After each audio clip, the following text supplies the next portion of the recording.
साहेबाची आई आली आणि साहेबाचे वडील आले त्यावेळेस काय वाटलं? खूप आनंद होईल मला की याच सणासाठी मी वाटतो. विचारणार आहे शिकून हे करून त्याच्या कष्टानं ते जिद्दीनं शिकला, ते काम करून मेहनत करून स्वतः पाया उभा राहिला. तुम्ही 10 वर्ष ऊस तोडला, 10 वर्ष ऊस तोडला मी. तो त्याच्या करायला आम्हालाच खायला जेव्हा काही नव्हती. नमस्कार, आज आम्ही पोहोचलो होती परभणी जिल्ह्याच्या सोनपेठ तालुक्यातील नरवाडी ह्या गावामध्ये. तर जे की एक शेतकऱ्याचा मुलगा महाराष्ट्र पोलीस झाला आहे, तर त्यातून जाणून घेऊ की आतापर्यंत कशा प्रकारे परिश्रम घेतले आणि कशा प्रकारे शिक्षण घेतलं. काय सांगाल ते? पहिल्यांदा नाव सांगा. माझं नाव दत्ता पांडुरंग गांगर्डे. मी 10वीपासून माझी आर्मी होण्याची इच्छा होती. मात्र 2 वर्ष लॉकडाऊन पडल्यामुळं आर्मीची काही तयारी झाली नाही. नंतर आता MSF मध्ये सिलेक्शन झालं होतं माझं, आणि MSF मध्ये सिलेक्शन झाल्यानंतर जात असताना आत्याच्या मुलांना अडवलं तेव्हा नको जाऊ म्हणून की MSFला तुला परवडणार नाही, तिथं 20,000ची नोकरी, तू पोलीस भरतीची तयारी कर म्हणून. मी परभणीला राहायला लागलो. 2-2.5 वर्ष मेहनत घेतली आणि दुसऱ्या अटेम्प्टमध्ये मुंबई पोलीसला रिझल्ट आला. बरं, आता जर पाहिलं तर पूर्ण तुमच्या नरवाडी गावामध्ये किंवा तुमच्या नातेवाईकामध्ये एक आनंदाचं वातावरण आहे. लोक तुला म्हणजे पेड्यानं घास भरवतात आणि तुझा आनंद उत्सव साजरा करत आहे. काय वाटतं तुला? अतिशय आनंद होतो क्षण बघून.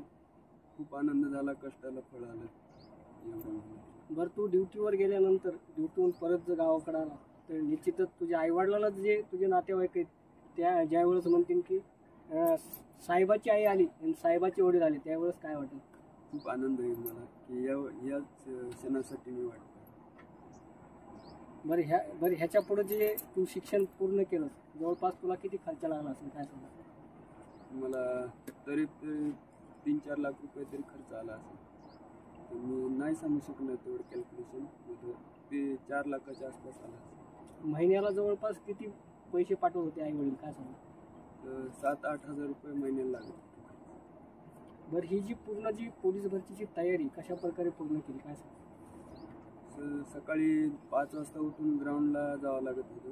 5च्या नंतर 7च्या आसपास नाश्ता करून जे लॅबला बसायचं, तर 1:30 वाजताच फक्त जेवणासाठी बाहेर यायचं. नंतर डबल लॅबलाच बसायचं आणि 8 वाजता बाहेर आल्यानंतर जेवण घेऊन करून तब्बल 11-11:30पर्यंत लॅबला बसायला. जे काय आता सध्या जे तुझे मित्र असतील जे मित्र तुझ्यासोबतचे होते त्यांनी तुझ्यासारखी तयारी करून त्यांना पण वाटत होतं की आपण पण पोलीस भरतीमध्ये सहभाग व्हावा आणि आपण पण महाराष्ट्र पोलीस ही भरती अंगावर घेऊनच घरापर्यंत जावं. त्यांनी अशा प्रकारे परिश्रम घेतले असतील काय सांगा? हो, शक्य आहे. त्यांनी बी अशा प्रकारे परिश्रम घेतले. मेहनत ज्याची त्याची अलग अलग असते, यश ज्याची त्याला अलग अलग परिणाम भेटत असते. त्याला बी या नाही तर पुढल्या भरतीत नक्की यश मिळेल. बरं भैया, तुला म्हणजे एकदम पहिल्या टर्नमध्येच तू पास झालास का? तुला म्हणजे त्यामध्ये पण काही टाईम लागला काय सांगा? टाईम लागला सर. माझी पहिल्या अटेम्प्ट फेल गेला. 4 मार्कानं माझं पहिल्या अटेम्प्टला राहिलं होतं. आता दुसऱ्या अटेम्प्टला मी सिलेक्ट झालो. बरं, आता जर पाहिलं तर सर्वत्र नातेवाईकामध्ये एक आनंदाचं वातावरण आहे. तू एक चांगल्या मोठ्या सर्व्हिसला लागलास म्हणूनच तुझ्यातील गावातील लोक तुझा सत्कार करताय, सन्मान करताय. हे जर तू सर्व्हिसला नसतं तर हे सन्मान झाला असता? नाही, हे शक्यच नाही. सर्व्हिसला नाही लागल्यानंतर कोण सत्कार करणार? बरं, तुमच्या कुटुंबामध्ये एखादा कोणीतरी तुमच्या नातेवाईकातला एखादा मुलगा असेल, मुलगी असेल सर्व्हिसला आहे? नाही सर, आमच्या नातेवाईकामध्ये सर्व्हिसला गव्हर्नमेंट जॉबला कोणी नाही. आणि आमच्या भावकीमध्ये बी गांगर्डे परिवारामध्ये महाराष्ट्र पोलीस कोणी आहे. म्हणजे एकमेव भैया तूच म्हणजे तुमच्या गावामधून गांगर्डे परिवारामध्ये एक महाराष्ट्र पोलीस असेल. तर जे की महाराष्ट्र पोलिसाचं पहिलं जे पेमेंट येतं ते किती येतं काय सांगा? बेसिक सॅलरी सर 32,000 रुपये स्टार्टिंग होते. ट्रेनिंगला 28च्या आसपास पडते. बरं, आता पूर्ण आईवडिलांनी तुझा खर्च म्हणजे सांभाळला आहे, पूर्ण खर्च केलेला आहे, तर पहिलं पेमेंट तुला आल्यानंतर तू काय करते? सर मी घरी देईन आईवडिलांना पहिलं पेमेंट. ते नवस केले असतील किंवा ते द्यायला देईन. बरं, आतापर्यंत जर पाहिलं तर आपण एक बघितलेलं आहे की कोणतंही सरकारी जे गव्हर्नमेंटचं जे जॉब असतं, गव्हर्नमेंटचं जे पद असतं ते श्रीमंताच्या घरात जात नाही. ते गरिबाच्याच घरात जातं आणि गरिबाच्या घरातूनच संघर्ष तयार होतो, काय सांगता? सर, गरिबाची पोरं कष्ट घेण्यात काय करीत नाही. श्रीमंताच्या पोराला सगळं सोयीसुविधा भेटल्यामुळे ते कष्ट घेण्यात थोडे कमी पडतात आणि गरिबाला परिस्थितीची जाण असते. त्यामुळे गरिबाची खूप मेहनत घेतात आणि परिश्रमामुळे त्यांना यश मिळतं. बरं, आपला व्हिडिओ ज्या लोकांपर्यंत जाणार आहे, जे लोक आपला व्हिडिओ पाहणार आहे, तुझ्यासारखे काही मुलं आहेत जे की पोलीस भरतीची तयारी करतात, त्यांच्यासाठी काय मेसेज द्यायचे? खूप मेहनत घ्या, आईबापाचं चीज करा आणि सर असं सांगेन की किंवा कष्टाला हे करू नका. खूप पोरं बाहेर गेल्यानंतर त्यांना वाईट व्यसनाला लागतात, ते करू नका. मेहनत घेऊन आईबापाचं पाहिलं तुम्ही, हे जे दत्ता गांगर्डे होता, हा मुलगा नरवाडी गावातील एक शेतकऱ्याचा मुलगा, त्यानं खूप मेहनत घेतली, चिकाटी घेतली आणि आज त्याच्या आईवडिलाचा समोर पाहिलं तर एक महाराष्ट्र पोलीस ही वर्दी घेऊन समोर आला आहे. आणि निश्चितच आईवडिलाचं नाव मोठं केलं आहे. तर निश्चितच मित्रांनो, तुम्हाला जर पोलीस व्हायचं असेल तर या दत्ताचे पूर्ण त्याचे विचार पाहून निश्चितच तशा प्रकारे तुम्ही परिश्रम घ्या, तुम्ही पण पोलीस होताल. मी महादेव नरोटे, आपण पाहताय महाराष्ट्र. सांगा काकू की तुमचा मुलगा म्हणजे तुमच्या पूर्ण परिवारामध्ये जे तुमचा मुलगा आहे आज महाराष्ट्र पोलीस झाला आहे, त्याचा पूर्ण आनंद उत्सव म्हणजे आनंदाचं वातावरण आहे, काय सांगता? लयच कष्ट करून हे करून एवढ्या ह्याच्यातून वरी आलंय ते माझं लागले म्हणून आनंद वाटते सर. बरं, आज जर तुमच्या नातेवाईकात तुम्ही जर गेलात तर निश्चितच तुमच्या मुलाकडे बघून असं नातेवाईक म्हणतात की साहेबाची आई आली आणि साहेबाचे वडील आले, त्यावेळेस काय वाटेल? हा म्हणते ना, चांगलं वाटते. तर तुमच्या गावात असं कुणी तुमच्या दत्तासारखा एखादा पोलीस आहे का नातेवाईकात? नाही ना, कुणीच नाही. हे पहिल्यांदा लागले आमच्या. आज तुमचा मुलगा एवढ्या चांगल्या पोस्टवर गेलाय म्हणूनच गावामध्ये सत्कार होतोय, सन्मान होतोय. हेच जर सन्मान सत्कार झाला असता नाही ना, कुठून होईल? कोणी विचारित नाही असं. कोणी विचारणार आहे? शिकून हे करून त्याच्या कष्टानं ते जिद्दीनं शिकला, ते काम करून मेहनत करून स्वतः पाया उभा राहिला त्याच्या ते आम्हाला बी चांगलं वाटतंय आणि त्याच्या जीवनाचं बी चांगलं झालं ना. बरोबर आहे, म्हणजे आई वडिलाच्या कष्टाचं चीज केलं असं वाटतं तुम्हाला? हा, आमचं बी चांगलं, आमच्या बी मनात होतं ना नोकरी लागाव. किती दिवस झालं बेजार होतंय, लईच कष्ट घेतले त्यांनी. शेतात बी अजून बी राबते, रात्रंदिवस पाणी 12 वाजता पाणी देते. घरी आलं तर एक दिवस बसत नाही. बरं, आता तुमचा मुलगा ज्यावेळेस ड्युटीवर जाईल त्यावेळेस तुम्हाला काय वाटेल? चांगलं वाटेल ना. बरं, आता नातेवाईकामध्ये संपूर्ण म्हणजे माहिती झालं आहे की तुमचा मुलगा पोलीस झाला. हो, माहिती झालंय. चौकड सांगितलं आम्हाला खुशीच नाव नाही एवढं मुलगा लागलाय म्हणून. बरं, तुम्हाला माहिती होतं का की तुमचा मुलगा पोलीसच होईल? माहिती नव्हतं, पण चांगलं झालं ते. उलट चांगलं वाटायला ना. असं काय आधी मुक्त कष्ट करीत होता, पण आपल्या कष्टाला यश येईन असं वाटलं नव्हतं. म्हणजे तुमच्या कष्टाचं चीज पूर्ण झालं असं वाटतं? कष्ट चांगलं झालं त्याचं. मग तुम्हाला किती मुलं आहेत? एकच मुलगा आहे, 2 मुली आहेत. त्या मुली किती आहेत? मुलीचं शिक्षण आहे का आम्ही शेतातल्या कामामुळे करू शकलो नाही. एका मुलीचं लग्न करून दिलं लवकरच आणि एक शेतात 10वी काढून शेतातच लागली. बरं, आज जे तुमचा मुलगा आहे संपूर्ण नातेवाईकाला माहिती झालंय की महाराष्ट्र पोलीसमध्ये त्याची भरती झाली आहे. निश्चितच येणाऱ्या भविष्यामध्ये ते महाराष्ट्र पोलीस राहण्याच्या ऐवजी मोठी पोस्ट पण घेण्याची त्याची आशा आहे, काय सांगा? हो ना, करीन ते. अजून कष्ट त्याला खूप अजून हे आहे, करू शकते अजून ते पुढची तयारी. बरं, जे की आज तुम्ही जे कष्ट करत होतात त्या कष्टाचं आज तुम्हाला असं वाटतं की चीज झालं, आपल्याला एखाद्याने काहीतरी केलं. तसंच दुसरे बी मुलं अशा प्रकारे दत्तासारखी जर तयारी करत असतात तर त्यांना काय सांगा? दुसऱ्या मुलांना बी अशी तयारी करावा. नोकरी चांगलं कष्टाला फळ भेटतच असतंय, पण दमानं कोणाला लवकर भेटते, कोणाला उशिरा भेटते. पोरांना बी कष्ट करीत राहावा, त्याच्या मायबापाला बी यश यावा, पोराच्या हाताला यश यावा, समजायचं चांगलं व्हावं. आज तुमच्या डोळ्यातून हे आनंदाचे अश्रू येतात, काय सांगा? हा, खूपच चांगलं वाटते. म्हणजे ज्यावेळेस स्वतःचा मुलगा काहीतरी बनतो त्यावेळेस त्या आईच्या डोळ्यातून जे आनंदाचे अश्रू येतात ते खरंच एक आनंद घेऊनच येतात. काय सांगा? आनंदच आहे, लयच आनंद झाला. आमच्या जीवनात एक पहिला आनंद असतो. पाहिलं तुम्ही, जे की जो मुलगा दत्ता गांगर्डे हा मुलगा जे महाराष्ट्र पोलीस झाला आहे त्याची आई बोलते की निश्चितच तुम्ही पण आमचा व्हिडिओ जर ज्या मुलांपर्यंत जात असेल त्यांनी पण असं परिश्रम आणि कष्ट जर घेतले तर निश्चितच तुम्ही आहे ना तुमच्या आईवडिलाच्या कष्टाचं चित केल्याशिवाय राहणार नाहीत असं त्यांची आई बोलत होती.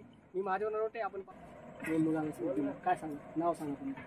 माझं नाव पांडुरंग सोपानराव गंगाटे. मी राहणार नरवाडी तालुका सोनपेठ जिल्हा परभणी. मी एक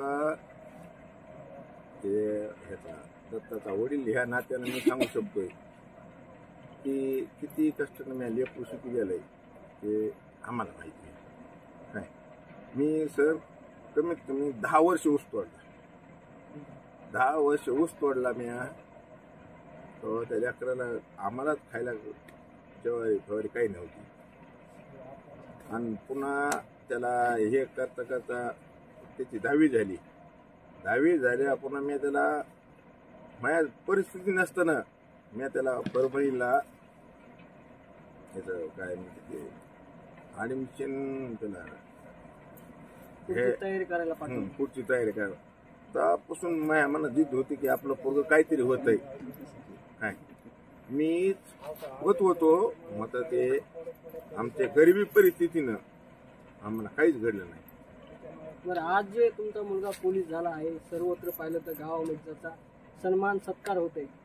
हाच जर तुमचा मुलगा जर कोण्या पदावर नसला तर हा असा सन्मान सत्कार आणि तुमचं नाव मोठं झालं असतं काय सांगा. नाही ना सर आमदार हे काहीच नाव हे होणार नव्हतं आमचं. ह्या मुलानं आमचं नाव उंचावून नेलं. काय मुलाचं कर्तव्य त्यानं पार पाडलं. त्याच्यासाठी आम्हाला एवढे सत्कार हे ते होईल. आज उद्याच्याला तुम्ही तुमच्या नातेवाईकामध्ये जर गेला तर निश्चितच तुमच्या नावानं नाही तर मुलाच्या नावानं तुम्हाला ओळखलं जाणार आहे. एक साहेबाचे वडील आले त्यावेळेस तुम्हाला काय आनंद वाटेल. आनंद म्हणजे मुलानं जेवढा आनंद दिलाय का ते आमच्या गगनात देखील भावना बघा सर. एवढा आनंद करून दिला आज म्हणजे तुम्हाला वाटतंय का तुमच्या कष्टाचं चीज झालं. खरंच चीज झालं. तर माझ्या मुलानं खरंच चीज केलंय. कष्टाचं चीज त्यानं करून दाखविलं. त्या माग मी थोडासा धाक लावत होतो. धाक म्हणजे की बाबा 10वीला असताना तू वारीनं पळ. मला एक दिवस काय म्हणा पप्पा म्हणला तुम्ही चला मला सांग. मी म्हणायचं मी बी जास्त पोचतो म्हणलं. काय मला चला बरोबर गेलो तर आम्ही ते कवाशी मायापासून निघून गेलं की मलाही पत्ता नाही लागला. काय एवढं पळत होतं ते. म्हणजे तुमचं म्हणणं मी लहानपणापासून मुलाला म्हणजे दमदाटी केली म्हणूनच मुलगा शिकला. नाही दमदाटी नाही त्याची जिद होती. आणि बापाचं एक कर्तव्य असतं की बाबा लेकरू चांगलं घडविणं. इथून पुढे कुठल्याही पिढीमध्ये जेवढं बापानं थोडे संस्कार लावाच लागते लेकराला. काय लेकरू पहिलेपासून संस्कार धरीत नसतं. आपण संस्कार लावा लागते. आणि ह्याच्या मागे एक उद्देश आहे सर. जरांगे पाटलाचे आमच्यावर लय मोठे उपकार आहेत. हो बरोबर आहे. जरांगे पाटलानं पण तुमच्या मुलाचा सत्कार केला अंतरवाडी सराटीमध्ये. हो काय सांगा त्यांच्याबद्दल. जरांगे पाटील म्हणजे आमचे दैवत आहे. छत्रपती शिवाजी महाराज आमचे होऊन गेले त्याच्या पाठीमागं फक्त आता जरांगे पाटील आहेत. काय आणि जरांगे पाटलाच्या पाठीमागं सर्व मराठा समाजाचं काम आहे की त्याच्या मागं उभा टाकायचं. का तर जरांगे पाटलामुळं सगळं हे जे घडायलंय मराठ्यासाठी तर केवळ जरांगे पाटलाचेच उपकार आहेत. म्हणजे तुम्हाला बोलायचंय की म्हणजे आमचा मुलगा शिकला मग पण एकमेव जरांगे पाटलाचा तिकडे लढा चालू होता म्हणून त्या मिटीमध्येच आपला मुलगा आहे ना पोलीस झाला असेल असं वाटतंय का. वाटतंय. हे सर्व उपकार फक्त जरांगे पाटलाचे. जरांगे पाटलानं जर नसता लढा केला आज बी माझा मुलगा पोलीस होत नव्हता. काय जरांगे पाटलामुळं माझा मुलगा पोलीस झाला. बरोबर आहे. ह्या महाराष्ट्रामध्ये जर पाहिलं तर हे जे की मराठा समाजाचे जे विद्यार्थी आहेत जे जास्त सर्व्हिसमध्ये नाही तर सर्व्हिसमध्ये लागत नाहीत लाखो रुपये खर्च करून पण आज जर पाहिलं तर मराठा समाजाचे जे मुलं आहेत ते पाठीमागे. काय सांगा. मराठा समाजाच्या मुलाला मी एवढंच सांगणार आहे तुम्ही किती अभ्यास केला असता तुम्ही रात्रंदिवस अभ्यास जरी केला असता जर जरांगे पाटलांना लढा जर नाही उभारला असता तर हे मराठ्याचे मुलं लागत नव्हते. आणि केवळ न केवळ जरांगे पाटलामुळं ही त्याच्या आशीर्वादामुळं माया एक मुलगा लागला काय असे लाखो मुलं लागली तर काय केवळ ते पाटलाचे उपकार आहेत आमच्यावर. बरोबर आहे. आज पण पाहिलं तर महाराष्ट्राच्या कानाकोपऱ्यामध्ये जर पाहिलं तरी मनोज दादा जरांगे पाटील यांचं नाव घेतलं जातं, जेणेकरून की आज जे दत्ता गांगर्डे हा मुलगा नरवाडीचा त्याचा सन्मान सत्कार केला आंतरवेरी सराटीमध्ये मनोज जरांगे पाटलांनी त्याला म्हणजे पुढील आणखीन शिक्षणासाठी पुढील मार्ग शोधण्यासाठी त्याला आशीर्वाद दिले. त्याच धर्तीवर आज ह्या ठिकाणी नरवाडी गावामध्ये पण त्यांचे वडील म्हणजे त्यांचं आवर्जून नाव घेत होते की जे की मराठा बंधवाचे मुलं जे लागत आहेत सरकारी नोकरीला तर ते म्हणजे एकमेव जे मनोज जरांगे पाटलाला त्याचं योगदान जाते अशा प्रकारे त्यांनी बोललं आहे. मी महादेव नरोटे.